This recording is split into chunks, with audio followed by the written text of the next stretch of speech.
जून 2023 India दुनिया में सबसे बड़ी आबादी वाला देश बन गया। जून 2023 से पहले चीन दुनिया में सबसे बड़ी आबादी वाला देश था, लेकिन जून 2023 में इंडिया चाइना को बीट करके दुनिया में सबसे बड़ी आबादी वाला देश बन गया। सिर्फ आबादी में ही नहीं, बल्कि इंडिया दुनिया के हर शोबे में तेज़ी से ग्रो करने वाला देश बन रहा है। इंडियन इकोनॉमी दुनिया की 5वीं बड़ी इकोनॉमी है और इकोनॉमिक रिपोर्ट्स के मुताबिक जिस तेज़ी से इंडियन इकोनॉमी ग्रो कर रही है, 2026 तक दुनिया की 4थी बड़ी इकोनॉमी जर्मनी को बीट करके इंडिया दुनिया की 4थी बड़ी इकोनॉमी बन जाएगा। लेकिन आखिर कैसे इंडिया दुनिया के हर शोबे में इतनी तेज़ी से ग्रो कर रहा है, और आखिर क्यों इंडिया के साथ ही आज़ाद होने वाला देश पाकिस्तान इतनी बदहाली का शिकार है, और आखिर इंडिया के इतनी तेज़ी से ग्रोथ के पीछे क्या राज है? इन सारे सवालों के जवाब आइए जानते हैं मिस्टर सिखाओ की इस वीडियो में। अगस्त 1947 इंडिया और पाकिस्तान दोनों एक साथ आज़ाद हुए। आज़ादी के बाद दोनों देशों की शुरुआत लगभग एक जैसी थी। दोनों देश आज़ादी के बाद पहले 25 साल एक दूसरे पर कब्जा करने के लिए लड़ते रहे और दोनों देशों में 2 बड़ी जंगें हुई।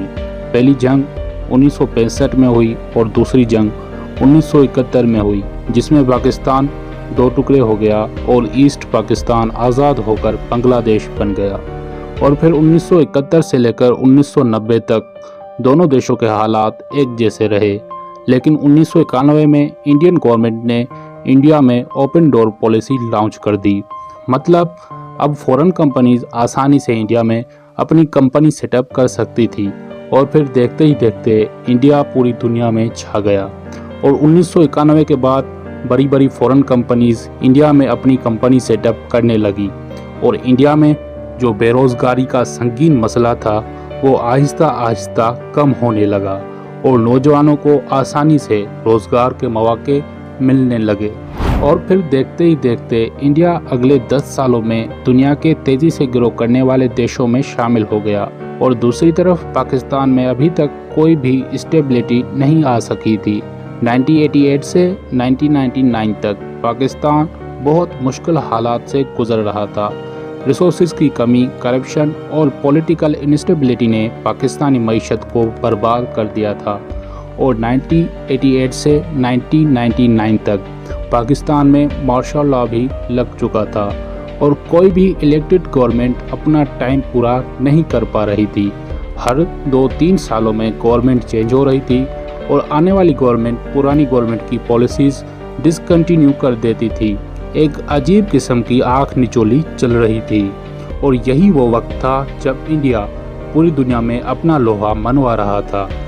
इंडिया दुनिया की सबसे बड़ी डेमोक्रेसी है और पाकिस्तान के साथ एक ही हालात में आज़ाद हुआ, लेकिन इंडिया में कभी मार्शल लॉ नहीं लगा और आर्मी ने कभी इलेक्टेड गवर्नमेंट का तख्ता नहीं पलटा। और फिर 2010 में इंडिया को भी कुछ प्रॉब्लम फेस करना पड़ी। इंडियन नेशनल इंफ्रास्ट्रक्चर और नेशनल रोड नेटवर्क अब फॉरेन कंपनीज की डिमांड पूरी नहीं कर पा रहा था, और इस वजह से इंडिया में फॉरेन कंपनीज की ग्रोथ को नुकसान पहुंच रहा था।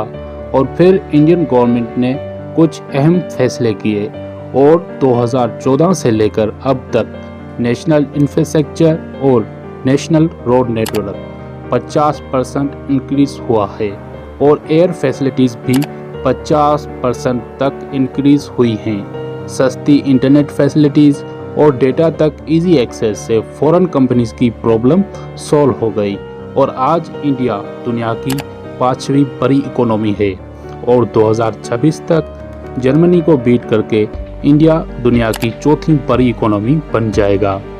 और अगर हालात ऐसे ही रहे और इंडियन इकोनॉमी ऐसे ही ग्रो करती रही तो इकोनॉमिक रिपोर्ट्स के मुताबिक 2030 तक इंडिया दुनिया की 3री बड़ी इकोनॉमी जापान को बीट करके दुनिया की 3री बड़ी इकोनॉमी बन सकता है। और दूसरी तरफ पाकिस्तान में अभी तक कोई गवर्नमेंट अपना टाइम पूरा नहीं कर सकी है। आने वाली नई गवर्नमेंट सिर्फ 3 से 4 साल ही टिक पाती है। पाकिस्तान अभी तक रिसोर्सेज की कमी, करप्शन और पॉलिटिकल इंस्टेबिलिटी पर काबू नहीं पा सका है, और कहीं ना कहीं पाकिस्तान की ये बिगड़ती हालात इंडिया पाकिस्तान रिलेशनशिप से जुड़े हुए हैं। और अगर इंडिया पाकिस्तान रिलेशनशिप की बात करें तो जो देश आज़ादी के बाद भी 25 साल सिर्फ एक दूसरे पर कब्जा करने के लिए लड़ते रहे, वो आज तक भी सीक्रेटली इसी काम में लगे हुए हैं।